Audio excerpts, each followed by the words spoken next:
Hey folks, Quilly18 here, and welcome to another Europa Universalis IV video where we continue our tour du monde, and today we're going to be looking at Poland, followed by Hungary, Serbia, and Bosnia. So Poland is in a really fun position at the start of this game. They are a very thin and narrow nation, which means that actually border quite a few different powers with different sort of interests. And I think that you're going to be playing a pretty interesting political game. You do start off with two vassals. You've got, whoops, zoom level. You've got Mazovia and Moldavia, and you've got some pretty powerful neighbors. So you've got Lithuania, which luckily is a Catholic nation, just like you are. However, it does have a lot of Orthodox territory.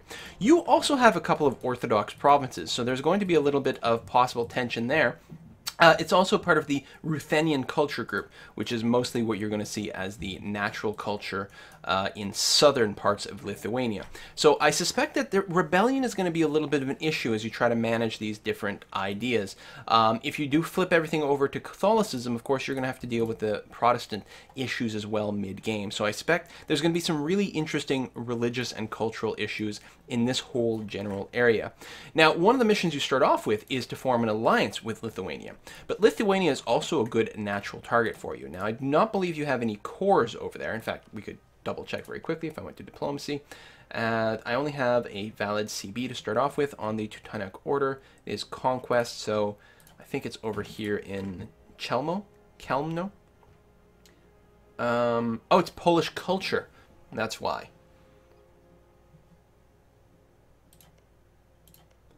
And that is it. So we've got a mission over there to reclaim that. And completing it would be some nice prestige. But there are, at this point, and most of what we've done so far has been outside of the core of Europe. But at this point, when you're playing as Poland, you're having to start deal with that mess of diplomatic alliance web of nonsense that can go on in Europe, where declaring the wrong war at the wrong time can bring down the wrath of half of the goddamn countries in the game.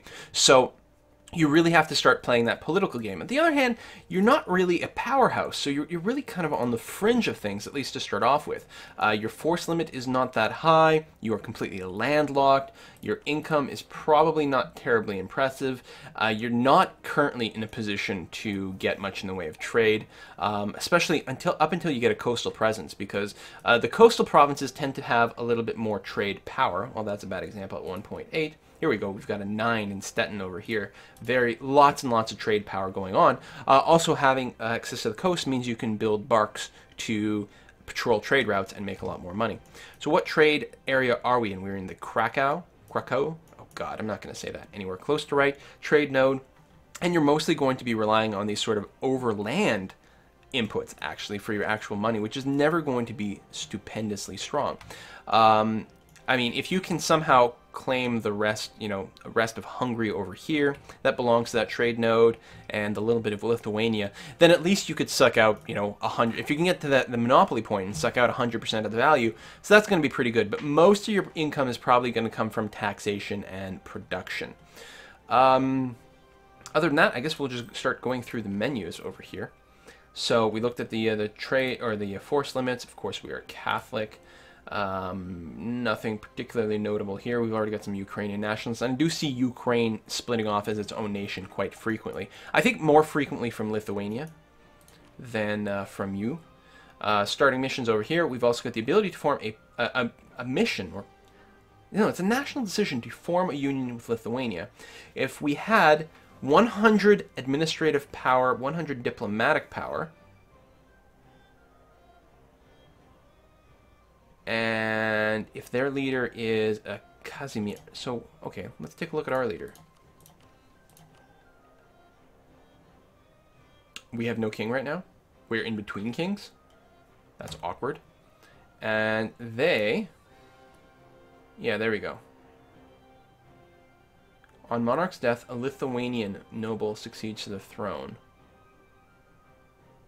Alright, you know what? I do not know the political situation at this start. But it sounds like if you can rush up to 100 admin and diplo power, you can form a union, a personal union, with Lithuania under that king. Would you be a lesser partner? Damn, I gotta play this now. What the heck? Oh, that's cool. And form Polish-Lithuanian Commonwealth. If we owned, I guess that's Warsaw? Warsaw? Which is currently over here as part of Mazovia. Huh. If we own that, Danzig, Marienburg, and have cores on those, and for the country of Mazovia to not exist, and for us to have stability, then we can change our nation type to Commonwealth as opposed to feudal monarchy. Wow, that's really interesting. You know, every time I switch to one of these nations, there's like a cool new mechanic that I really, really want to explore. Gives us some extra tax base, gives us some claims on a few nations.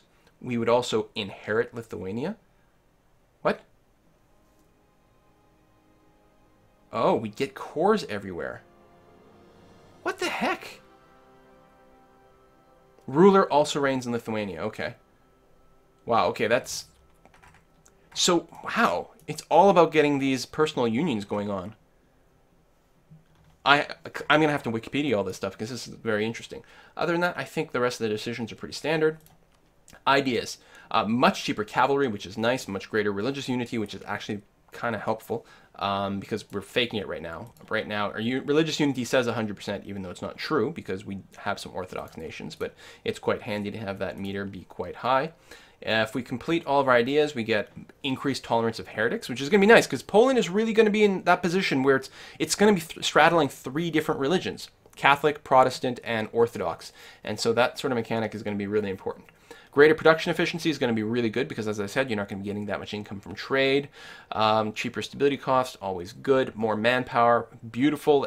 But more importantly, the infantry combat ability, I think, is going to be extremely potent for you. Just to make use of what manpower you do have. Greatly improved cavalry ability, fantastic. Oh, the winged hussars, great. They get Pegasus. I see how it works. Cheaper regiment costs, just altogether. Is that like your cheaper maintenance or cheaper building? Because your regiments, I mean, both your cavalry and your infantry and your artillery actually are all regiments. So just everything gets cheaper or everything gets less maintenance. It sounds like it's just less expensive to build overall, which is pretty good. Improved discipline, this is 10% more damage and it's very potent. Extra morale is extraordinarily good. Tech is Eastern, actually, not Western. I did not realize that. But you're gonna be in a good position to Westernize if you want, in that there are a lot of neighbors. But we would have to be 8 technologies behind one of them, which is interesting. Do you intentionally let your tech lag, or is it inevitable that it will lag at some point and then you can Westernize? Trade, this is like all these 10s. These are very basic numbers and very, very unexciting. Like that is very, very poor trade numbers, which can't really be helped.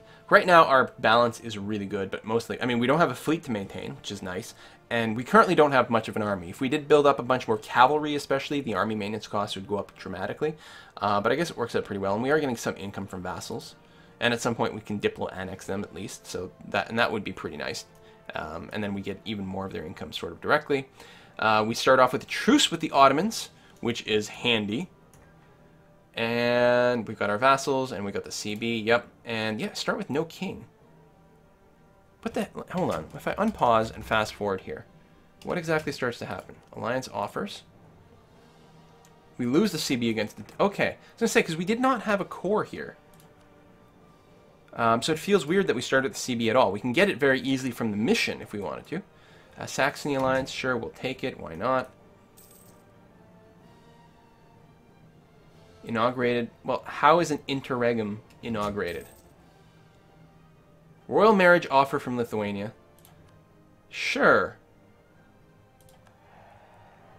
And another one from Saxony. We're going to turn down the Saxony one. I'm just like, how does this work? When do we get another king?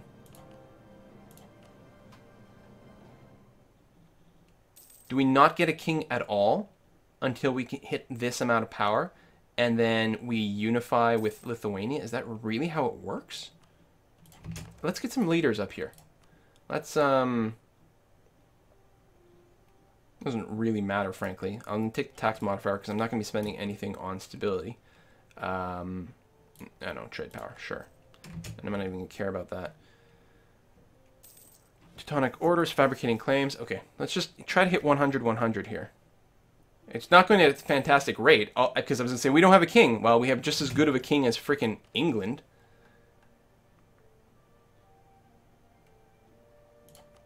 Yeah, alright, I guess we don't have to turn down these royal marriages. Let's offer one to Pomerania. And let's go ahead and take that.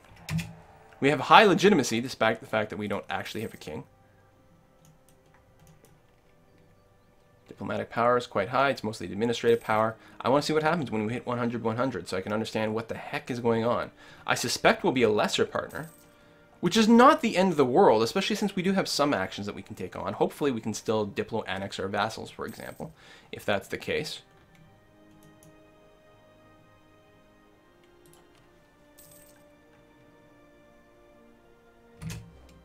Wait. Lithuania is... Why? Oh, because they're not at peace, probably? Indeed, they went to war. I need to wait for them to be at peace and have the admin power, so that's going to be kind of annoying. I mean, we could use the option of enforcing peace, but I doubt that that's going to have much of an effect. Where was that? Enforce peace. Yeah, you need to be able to declare war on the target to do it. It's like, go to peace with someone or else I will go to war. It's actually a really cool ability. I just one I have not explored yet. Call to arms from Lithuania? Sure. We'll take the money. And who exactly are they at war with? Muscovy, Perm. Oh wow, Muscovy goes to war with them right away. Yeah, and we'll see if we can't go and help them out a little bit. Probably we cannot. We'll just join up with one of their armies and have them be linked. Let's give ourselves a leader.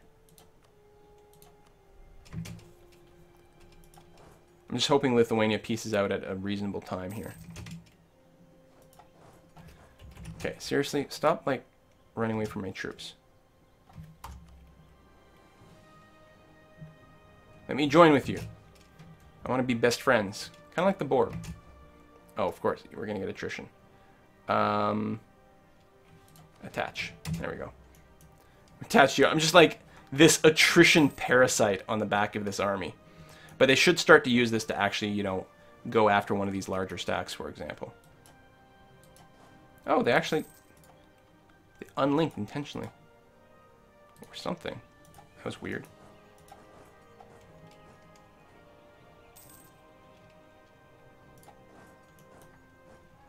I'm helping, I'm helping.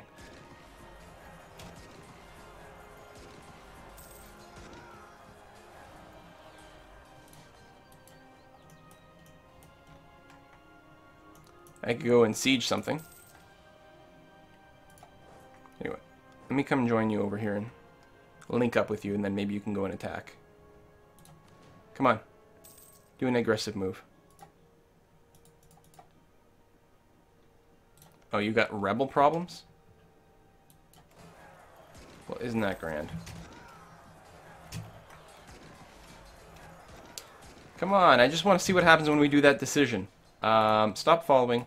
Let's go and siege then. I should actually build some more troops. I suppose I've got the money. I've got tons of it. V-screen. Let's build... I don't know, we'll build a few knights. And then the rest be infantry. Just keep our costs a little bit low. What is our force limit? Just out of curiosity. Oh, we've got lots of force limit to spare. Okay, just fill up on infantry, it'll be fine. Oops, I missed one. There we are. Oh god, really? And they actually just killed them entirely? How the hell did that happen? Well, 0 out of 10 for paying attention. Come on.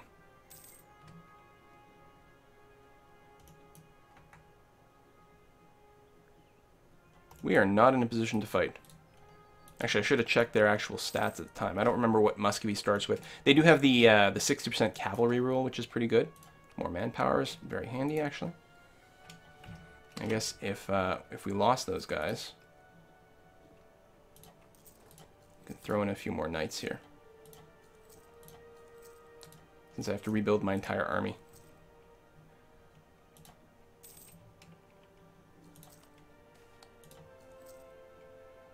Bohemia gains claim on Poznan. Oh. Which is over here? Yeah, well that's unfortunate. It's the last thing I need. Interestingly enough, I don't actually lose my general. I guess he gets captured and then ransomed back to me or something. I don't know.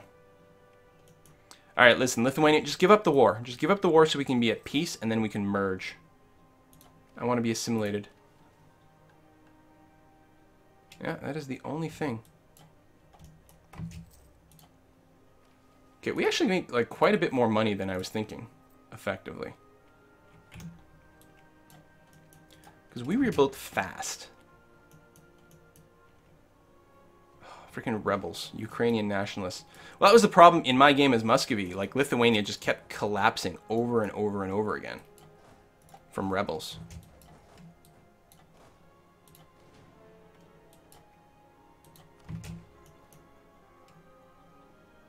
We have a king. What does that mean? Well, we can pass the Liquor Act. Shoot, we can no longer form a union. I'm really annoyed. Oh, I have to try again and like somehow hope that Lithuania doesn't get into a war to start off with. I'm very curious, and I'm sorry I couldn't explain it. Anyway, I promised more to this video than freaking Lithuania. Let's pop out of here and take a look at the other nations. I'm so disappointed. All right. So next up, we were going to take a look at Hungary.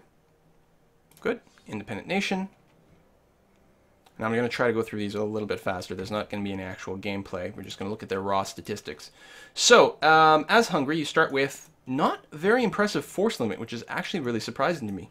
17 is, I really expected it to be much higher than that, considering you've got a fair number of provinces. You've got coastal access as well here, so you can build some ships. Mostly that's going to mean you're going to get blockaded instantaneously if you go to war with some of these powers down here, like Venice or something like that. Religion, we are Catholic. We have most of the unity, but I bet you if we look down here, oh, it is just the one province. I thought there might have been more than one province, and maybe we just had a positive modifier or something like that.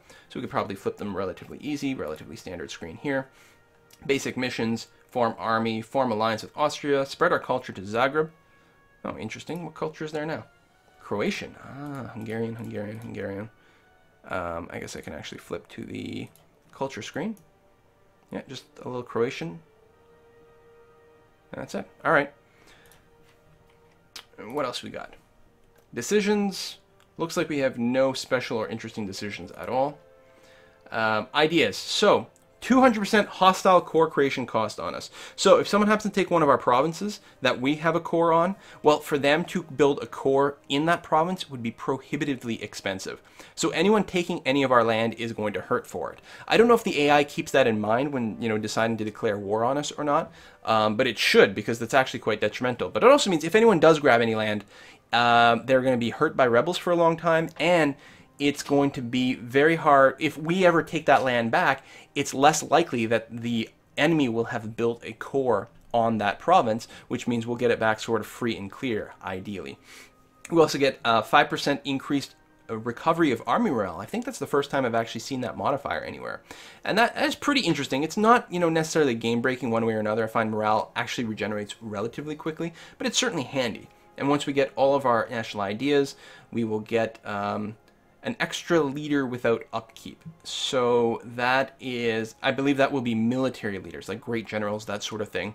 Because normally by default you can have one general for free, and then above that it starts costing you power points. So being able to fit in a little bit more like that is actually quite handy. 1% less national revolt risk, 20% more national manpower, which is a lot. How much do we start with? 17,000, yeah, not that much. Found the Black Army, 10% extra discipline. That's a lot more damage in combat and very nice. 10% more tax, which is going to be pretty good for a mostly landlocked nation. 20% production efficiency, also very nice for a landlocked nation. 25% more domestic trade power. Now, what trade node do we mostly belong? Ooh, we actually belong to 3. The Ragusa node, the Krakow node, and the Wien node. and actually a tiny little bit of Venice as well. That's very awkward. Very awkward indeed. And our capital is actually in the Krakow one, which is annoying because it's down, again, it's doing that downstream thing. So if I change this to collect from trade, from Ragusa, oh, I gotta wait, I should just flip one of these other guys. Hang on a sec, we'll get some pop-ups. I'm just curious to see if we get that penalty, like we were seeing in the London thing. Yeah, collect from trade, not in capital. So again, I feel like that the line, the text is off, but apparently the only trade node that you can collect money from in an efficient manner is the one where your capital belongs to. So here we would not get that penalty here, for example. But it's really awkward because all these other trade nodes are downstream from our capital one, which means we can't flow goods into it. So yeah, I mean, I guess we would have a merchant in Kiev to flow things this way, but we don't have much trade power in this node. Very, very weird and kind of annoying to me. Anyway, let's look at some more. That was that, I think. No, I did not look at the last one. Create the Estates General. Negative religious tolerance no longer gives any penalties. Oh, that's kind of nice. So these two, where right now I have negatives for my tolerance of Orthodox and the Muslims. Actually, all heathens. So these are heretical beliefs. Protestants will also fall under here. So when we get to that last national idea slot, then we will no longer get any negatives, which will reduce the chance of rebellion from religious differences, which will actually be quite handy later in the game. We are an Eastern technology group, so slightly slower technology. And that is standard bad. Economy, actually the production, taxation, nice to see them balanced. We'll get a variety of modifiers to that. We're actually making a pretty good profit overall right now just because we don't have much of an army at all. Diplomatic view, we have that truce with the Ottomans, but no other relationships whatsoever. We actually start with the Regency Council, which is a little bit annoying. Yeah, just Regency Council. So hopefully at some point we'll get an heir that pops in who is useful in some format. It's going to be less bad than our England game, though, because at least, like, it's not that we have a crappy king. We just have no king, so hopefully we'll get one at some point. What is our government type? Feudal monarchy. Okay, pretty standard. And that, yeah, that's the overview for Hungary. Now we're going to move into Serbia, followed by Bosnia. And that'll be the end of this video, so let's pop in over there. A lot of demand from people to see Serbia. Must be a lot of people who play EU there. So Serbia starts with 4 provinces, so it is definitely not a big nation. It is sandwiched between a few neighbors. Most importantly, it is right next to the Ottomans, and I think that's going to be the biggest threat for Serbia. Unless there's something I don't know, I'm pretty sure that's where the problems are going to come from. You're very much going to be in the same situation as Byzantium, for example, but probably with less potential for high taxes and trade. 4, 2, 3, 2. Yeah, tax, not very rich. In terms of trade, 1.8, 1.2, 1.2, and 1.2. Not much in the way of trade power either. Very rough situation to be in. Military force limit is 6. That is pathetic. Ship limit is 3. You are in a really, really bad situation. You are Orthodox. Everything standard here. Missions, nothing special. Improve our prestige. Form alliance with Bosnia. Remove Albania from the map. National ideas. These are generic national ideas. They're not even country specific. Just cheaper stability costs, cheaper advisors. Later on we get better tax. 5% more discipline. 5% more national tax modifier. 10% cheaper mercenaries. 5% more global trade power, 5% more national manpower, 5% trade steering, and 5% production efficiency. This is as generic as you get. You can tell this is not considered one of the high-tier nations in terms of being interesting or powerful. They have not really been developed, so not a whole lot of love there. Eastern Trade Group, 3rd tech level everywhere. Not much in the way of trade. Pathetic economy. No relationships to mention. And an average to mediocre king. So Serbia, not one of those I get excited about the idea of playing. I guess that's like hard mode. If you want to play Europa in hard mode, you play as Serbia. And I suspect very strongly that Bosnia is going to be in virtually the same situation. Let's go and take a look. So again, a lot of demand to go and see these two countries, so that's why I'm doing them. I accidentally zoomed in far too much here.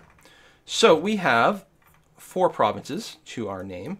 Tax rate is abysmal, 2 everywhere except for the province of Bosnia itself, which is a 3. Very, very terrible.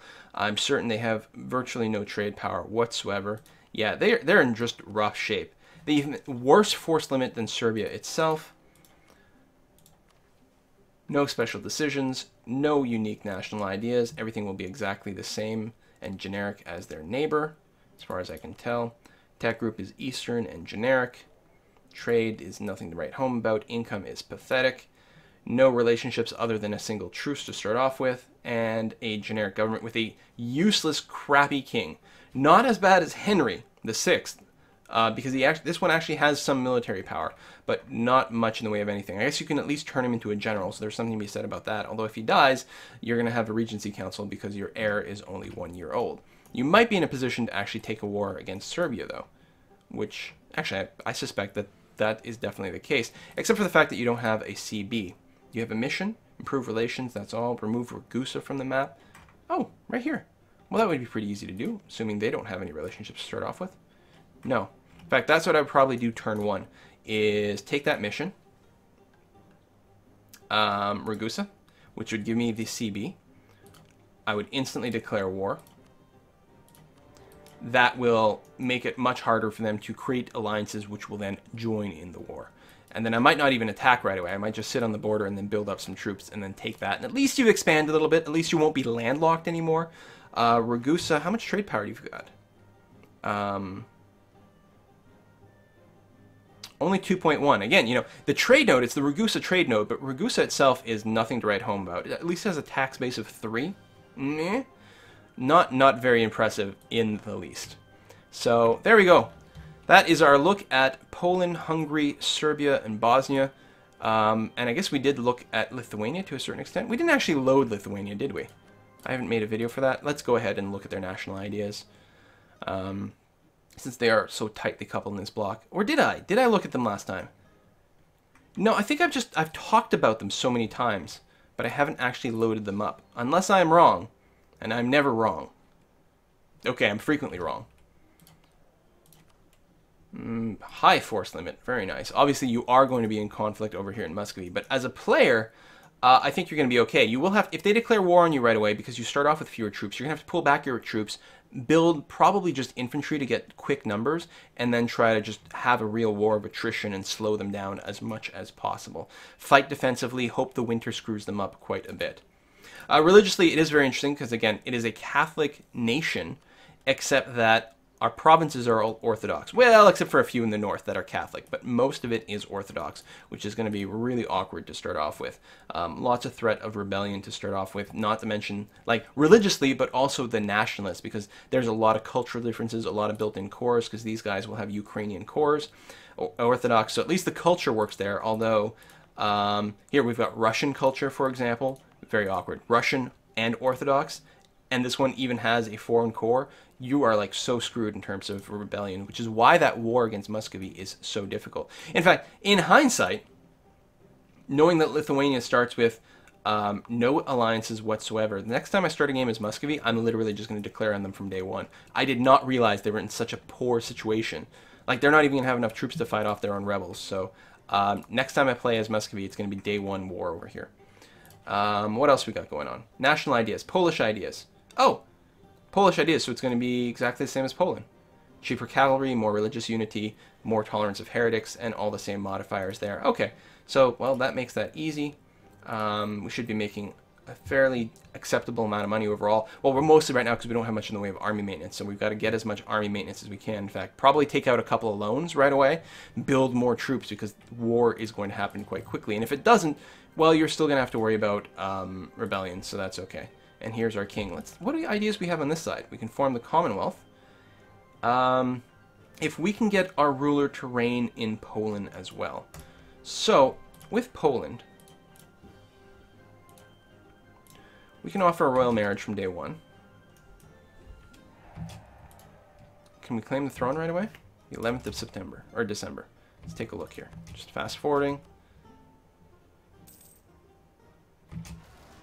Yeah, rebellion, I don't even care. Boom. So yeah, I could start to claim the throne right away.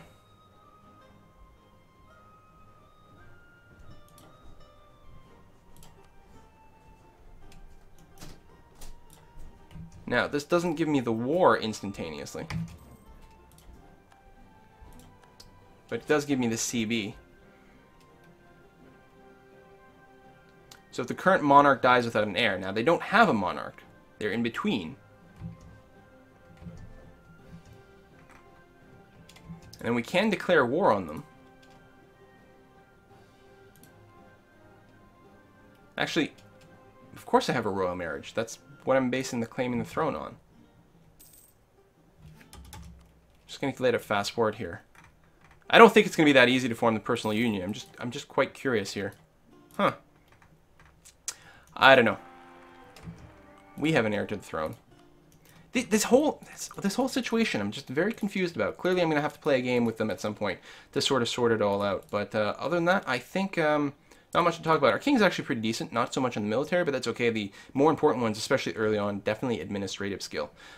Because if we want to start handling some of these rebels, well, actually, diplomatic skill is going to be important early on because we're going to want to flip cultures for one. Apparently, we're missing a core over here, so that's another thing that we could work on. And then religiously, we can take a look over here and start sending our missionaries out. Why is it so quick here? And so slow here?